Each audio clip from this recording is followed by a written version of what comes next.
Kalau tadi mempercepat pembungaan, sekarang merangsang pertumbuhan. Di mana micin bisa merangsang pertumbuhan tanaman. Nah, setelah kita uji cobakan kepada sawit juga alhamdulillah, ternyata juga dapat merangsang pertumbuhan sawit yang meski sudah berusia bertahun-tahun. Ini tadi saya beli hanya Rp5.000.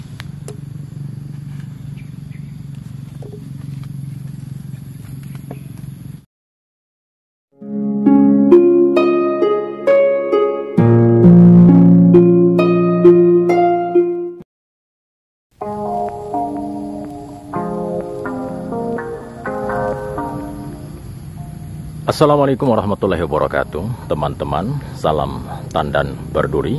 Kembali bersama saya, channel Bekebun 78 Bang Iwan.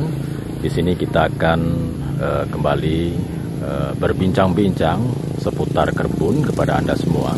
Dimana seperti biasa, pada hari ini saya berada di kebun saya di Desa Air Kemuning, Kabupaten Seruma. Hari ini kita akan membahas mengenai Ajinomoto micin atau MSG yang pada video sebelumnya pernah saya sampaikan kepada teman-teman semua, yang saya terapkan kepada sawit saya ini, dimana sebelumnya sawit saya ini merupakan sawit rusak, ya, rusak parah, mungkin bisa dilihat pada video sebelumnya, tapi kemudian diterapkan micin, alhamdulillah kita lihat hasilnya seperti saat ini. Dan pada video saya tersebut juga banyak sekali yang berkomentar. Sebagian besar dari mereka juga menggunakan micin tersebut untuk pupuk di kebun mereka. Dan sebagian besar juga dari komentar menyatakan bahwasanya mereka berhasil menerapkan micin untuk untuk pupuk di kebun mereka sebagai pupuk alternatif. Karena kita ketahui saat ini harga pupuk begitu melambung tinggi, sehingga untuk petani kecil seperti kita ini tentunya harus mencari alternatif pupuk yang bisa membantu bagaimana tanaman sawit kita tetap tumbuh dengan baik, tetapi dengan harga yang tentunya relatif lebih murah. Makanya kita coba untuk memanfaatkan micin atau MSG atau Ajinomoto ini untuk diterapkan di kebun ini. Nah, hari ini karena begitu banyak komentar yang masuk yang menyatakan bahwasanya mereka juga berhasil, dan bahkan ada salah seorang petani jeruk juga berkomentar seperti komentarnya berikut ini. Dia menyatakan bahwasanya bertahun-tahun pohon jeruknya tidak berbuah.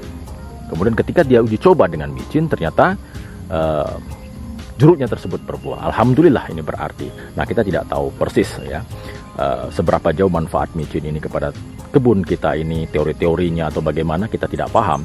Tapi yang jelas kita sebagai petani kecil seperti saya ini hanya mempraktekkan saja, menguji coba saja penggunaan micin tersebut kepada tanaman-tanaman ini. Dan kita yang merasakan hasilnya. Ya, kita coba dan kita lihat hasilnya. Jadi hari ini teman-teman sekalian, para pecinta sawit dimanapun berada, ini contoh salah satu pohon sawit kemarin dimana saya mempraktekkan pada video tersebut di bawah pohon ini, ya. Ketika saya mengolah micin, mencampurkannya dengan air di bawah pohon ini. Mungkin bisa dilihat pada video sebelumnya bagaimana kondisi pohon ini sebelumnya, tapi kita lihat sekarang alhamdulillah kondisinya sudah cukup baik. Kita lihat sudah berbuah dan buahnya sudah alhamdulillah melingkar di sekitar tandannya. Nah, hari ini kita akan kembali membahas mengenai micin ini, teman-teman.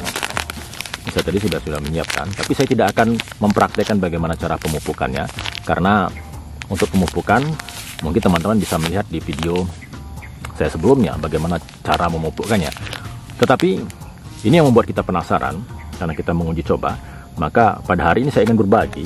Setelah saya baca, saya lihat-lihat, saya tanya-tanya, kenapa sih Ajinomoto ini atau micin atau MSG ini ternyata bisa memberikan manfaat yang begitu besar kepada tanaman. Selama ini memang micin ini kerap kali digunakan oleh ibu-ibu rumah tangga untuk memupuk tanaman bunga mereka. Ini dalam skala kecil mungkin. Ada yang mencoba pada seledri, kemudian tanaman bunga dan lain sebagainya, dan memang efektif dan memberikan hasil yang begitu bagus kepada tanaman bunga. Dan ternyata micin ini atau Ajinomoto ini juga banyak diterapkan sekarang setelah pupuk mahal ini di pohon-pohon keras, terutama pada pohon-pohon sawit. Nah, hari ini kita akan membahas apa sih kandungan yang ada di dalam micin ini yang biasa digunakan untuk penyedap rasa ini, sehingga begitu berpengaruh atau begitu dahsyat pengaruhnya seperti yang kita uji cobakan kepada tanaman sawit kita ini. Nah, seperti yang dikutip, saya pernah juga melihat ini dari salah satu artikel Alam Organik pada Agustus 2022. Kandungan senyawa yang ada di dalam micin ini atau MSG adalah asam glutamat dengan konsentrasi 78%. Kemudian ada juga kandungan natrium benzoat 12% dan air 10%. Nah, asam glutamat ini teman-teman, ini merupakan sejenis asam amino yang dibutuhkan oleh tubuh yang juga terdapat pada makanan alami seperti tomat misalnya, susu, keju, dan lain-lain. Jadi apabila kita memakan tomat, susu, keju, itu juga ada kandungan misin secara alami yang ada dalam makanan tersebut. Nah, sementara itu, natrium yang ada dalam micin ini adalah salah satu unsur hara. Nah, unsur hara mikro yang sangat dibutuhkan dan begitu besar perannya, terutama dalam pertumbuhan tanaman. Nah, unsur hara natrium inilah kemudian yang menjadi titik penting bahwa micin ini dapat digunakan sebagai penyubur tanaman, teman-teman. Jadi ada beberapa manfaat micin ini untuk tanaman, terutama untuk menyehatkan tanaman seperti yang kita baca di artikel tersebut, kemudian untuk merangsang pertumbuhan, kemudian juga untuk pembungaan. Jadi selain untuk kesehatan tanaman, kemudian merangsang pertumbuhan seperti yang kita lihat di sana, kemudian pembungaan tanaman. Kita lihat sebelum saya beri micin ini tidak berbuah, ada 2 buah pada waktu itu, tapi tidak efektif buahnya. Tapi alhamdulillah setelah kita lihat sekarang, buah pada pohon sawit ini alhamdulillah sudah melingkar di setiap pelepahnya. Jadi berdasarkan artikel tersebut, yang pertama ini micin ini dapat meningkatkan kadar air tanaman. Jadi micin ini atau Ajinomoto dapat meningkatkan kadar air tanaman.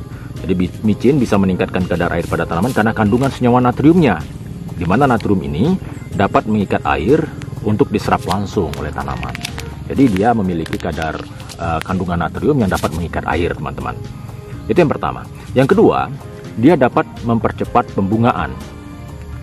Nah, kenapa dia mempercepat pembungaan? Karena khasiat dari penggunaan micin untuk tanaman yang kedua adalah mempercepat pembungaan pada tanaman, terutama tanaman sayur, tanaman hias. Itu biasa digunakan sebelumnya, tapi ternyata sekarang sudah juga bisa kita gunakan untuk tanaman-tanaman keras, terutama seperti tanaman sawit ini.